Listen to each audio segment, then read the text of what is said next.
আসসালামু আলাইকুম গাইস। গিয়েছিলাম মাদানের হাটে, গরুর হাটে।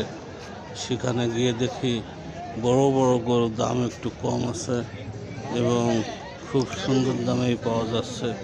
তাই ভাবলাম যে আল্লাহ পাক এবার সবাইকে কুরবানি দান করার তৌফিক দান করবেন। আজ বৃহস্পতিবার, একই হাটে দেখি যে গরুর দাম একটু বেড়ে গেছে, কিন্তু তাও বেশ এখন মোটামুটি ভালোই চলতেছে। কিন্তু আগামীতে কি হবে বলা মুশকিল। আগামীতে বোধ হয় গরুর দামটা আর একটু বৃদ্ধি পেতে পারে, নাও পারে। আমার ঠিক মার্কেট সম্পর্কে ধারণা কম, তাই আমি এখনই কিছু বলতে পারছি না। আগামীকাল হলেই বোঝা যাবে।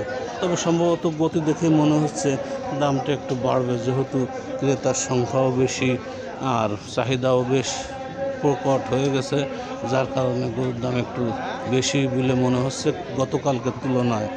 যাই হোক, বন্ধুবান যারা আগে কিনে ফেলেছেন তারা লাভবান হয়েছেন, যারা এখন কিনছেন তারা হয়তো একটু বেশি লাগছে কিনা বলতে পারছি না, তবে নিশ্চয়ই তারা দামাদামি করে কিনছেন। হয়তো আল্লাহ পাক ঠিকই দাম রেখেছেন, কোনো অসুবিধা নেই।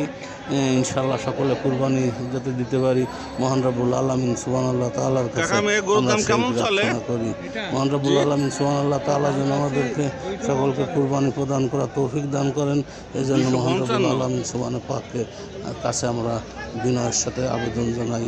মহান রব্বুল আলামিন সুবহানাহু পাক সকলকে সুন্দর রাখুক, শান্তিতে রাখুক এবং সকলকে কুরবানি দেওয়ার তৌফিক দান করুক, এই আশাবাদ ব্যক্ত করে আমরা আপনাদের সামনে আর কাটাবো। তারপর সকলে ইনশাআল্লাহ কুরবানির জন্য আমরা খুব সুন্দর সুন্দর গরু কিনে আমরা কুরবানি দেওয়ার চেষ্টা করব ইনশাআল্লাহ।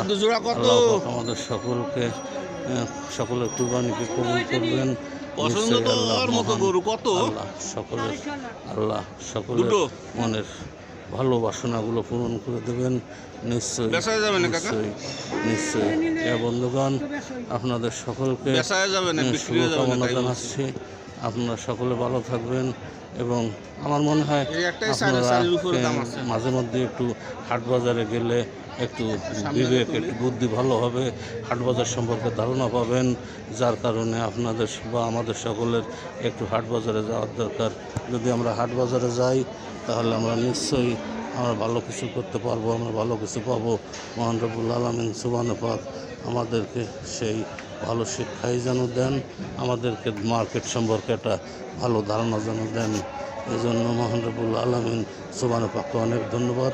বন্ধুগণ, সকলকে ঈদের শুভেচ্ছা রইল।